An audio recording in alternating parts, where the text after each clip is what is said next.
नमस्कार भाइयों और बहनों, मैं अपना एक लेख आपके समक्ष प्रस्तुत कर रहा हूँ। मेरे लेख का शीर्षक है बिहार का पिछड़ापन और भारत की समस्याएं। मैं जौनपुर ज़िले का रहने वाला हूँ। यह ज़िला बिहार के काफ़ी करीब है। जौनपुर ज़िले के बगल में ही बनारस है और बनारस के साथ ही बिहार का बॉर्डर है। तो बिहार और जौनपुर में सिर्फ एक ज़िले का अंतर है और हमारे ज़िले के अधिकांश लोग बिहार की राजनीति में के बारे में बहुत रुचि लेते हैं और मेरे जो ससुराल है वो भी बिहार में है।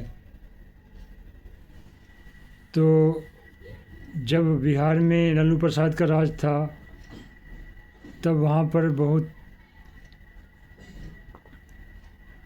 तरह की बुराइयाँ थी। अपहरण उद्योग अपनी चरम अवस्था पर पहुँच गया था और भी हर तरह की बुराइयाँ थी वहाँ पर जो एक जाति विशेष के लोग थे वो लालू प्रसाद को थोक के भाव वोट करते थे और आज भी जाति विशेष के लोग लालू प्रसाद से बहुत प्यार करते हैं और लालू प्रसाद के परिवार से भी बहुत प्यार करते हैं और आज भी जाति विशेष के लोग लालू प्रसाद को वोट देते हैं और खूब देते हैं। तो इन्हीं सब बातों को ध्यान में रखकर मैंने ये लेख लिखा है। मेरे लेख का शीर्षक है बिहार का पिछड़ापन और भारत की समस्याएं। बिहार आज भी भारत के सबसे पिछड़े राज्यों में से है। पिछले कई सालों से वहाँ पर नीतीश कुमार राज कर रहे हैं। इन्होंने बिहार के विकास के लिए श्रेष्ठतम प्रयास किया था। जब बिहार में श्रीमान लालू प्रसाद जी का राज था तो उन्होंने बिहार को परम अराजकता और परम जंगल राज में बदल दिया था। जो पिछड़ापन बिहार में पहले से चला आ रहा था उस पिछड़ेपन को श्रीमान लालू प्रसाद जी ने बहुत ज़्यादा बढ़ा दिया था। लालू प्रसाद के राज में बिहार की प्रशासनिक व्यवस्था एकदम ध्वस्त हो गई थी। बिहार की शिक्षा व्यवस्था लालू प्रसाद के राज में बिल्कुल ध्वस्त हो गई थी। इसी तरह से बिहार की चिकित्सा व्यवस्था भी पूरी तरह से ध्वस्त हो गई थी। बिहार के विश्वविद्यालयों में शिक्षा के स्थान पर परम घटिया राजनीति होने लगी थी। आज भी हमारे अधिकांश विश्वविद्यालयों में परम घटिया राजनीति होती है। बिहार का अतीत बहुत ही समृद्ध था और हर दृष्टि से समृद्ध था। पर आधुनिक काल में विशेष तौर पर स्वतंत्रता के बाद से ही बिहार की राजनीति पर सवर्ण जातियों का कब्जा हो गया। इसी तरह से बिहार की प्रशासनिक व्यवस्था पर भी सवर्ण जातियों का कब्जा हो गया। बिहार की शिक्षा व्यवस्था पर भी सवर्ण जातियों का कब्जा हो गया। बिहार की चिकित्सा व्यवस्था पर भी सवर्ण जातियों का कब्जा हो गया। यहाँ तक कि बिहार का लोक संगीत भी सवर्ण जातियों के कब्जे में आ गया। धीरे धीरे राजनीति में अपराधियों का प्रवेश बढ़ता चला गया। कुछ ही वर्षों में राजनीति का पूर्ण रूप से अपराधीकरण हो गया। राजनीति के अपराधीकरण से बिहार की सभी तरह की व्यवस्थाओं का अपराधीकरण हो गया। जिस तरह से बिहार में राजनीति का अपराधीकरण हुआ है उसी तरह से अन्य राज्यों में भी राजनीति का अपराधीकरण हो चुका है। पर बिहार में राजनीति का बहुत अधिक अपराधीकरण हुआ है। बिहार की और केंद्र की न्याय व्यवस्था बहुत अधिक दोषपूर्ण है। इसलिए बिहार के अपराधी नेताओं और परम भ्रष्ट अफसरों को कोई सज़ा नहीं मिलती है। इससे बिहार में अपराध और भ्रष्टाचार बढ़ता चला गया। ये सब घटनाएं और परिस्थितियां तब की हैं जब लालू प्रसाद बिहार में मुख्यमंत्री थे। जब लालू प्रसाद बिहार में मुख्यमंत्री नहीं थे। धीरे धीरे भ्रष्टाचार और अपराध इतना ज़्यादा बढ़ा कि आम आदमी का जीना ही हराम हो गया। बिहार में जातियों के आधार पर सेनाएं बनने लगीं। जिस बिहार में बुद्ध, महावीर और अनेकों महापुरुषों का प्रभाव रहा था, वह बिहार लालू के राज में रसातल में चला गया।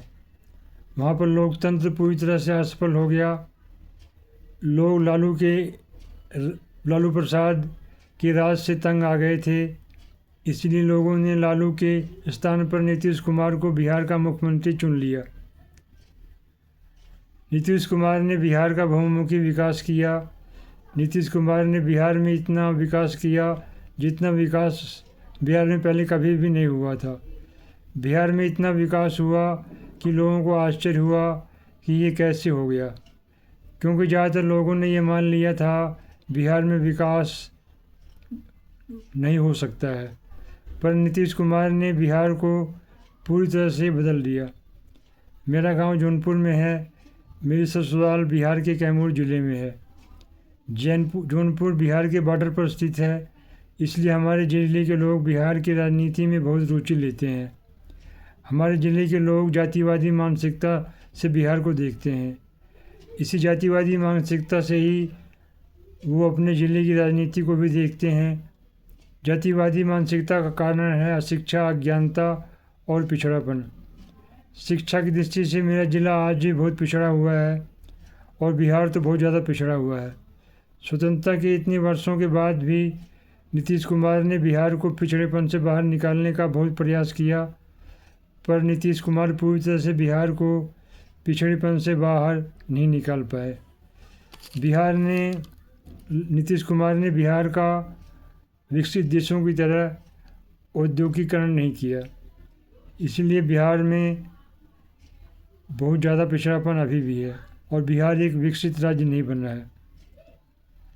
नीतीश कुमार जी ने अपराधियों और भ्रष्टाचारियों को नष्ट करने का पूरा प्रयास किया, पर वो अपराधियों और भ्रष्टाचारियों को पूरी तरह से नष्ट नहीं कर पाए, क्योंकि उनकी पार्टी में ही बहुत से नेता, विधायक और सांसद परम भ्रष्ट हैं। जब लालू प्रसाद बिहार के मुख्यमंत्री थे, तब उनसे पिछड़ी जाति के लोग बहुत खुश हो गए।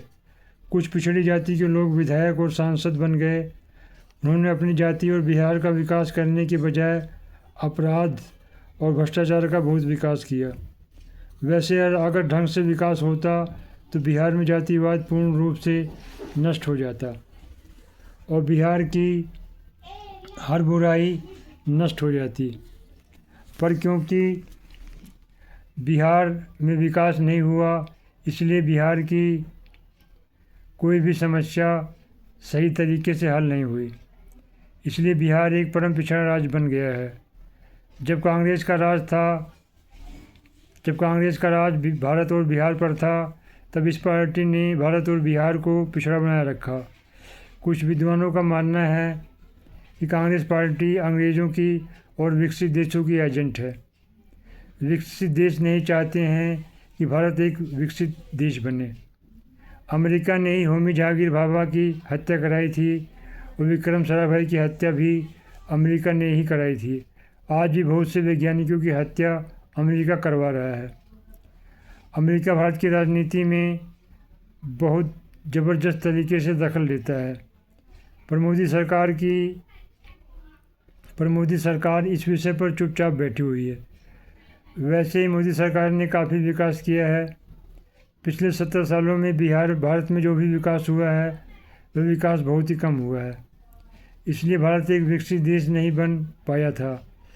विकसित देश भारत के सबसे बड़े शत्रु हैं।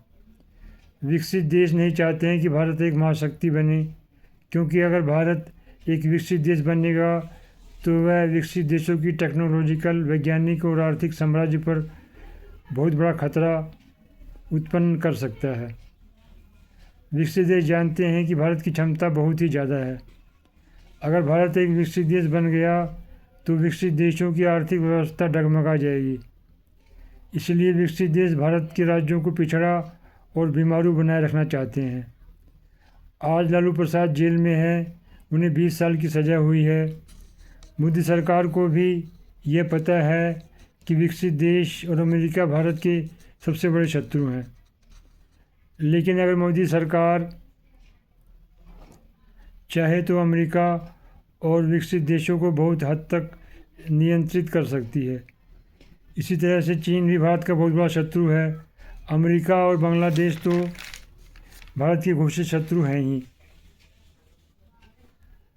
अगर हम जागरूक रहेंगे और एक रहेंगे तो हम हर तरह की बुराई से लड़कर उसे नष्ट कर सकते हैं।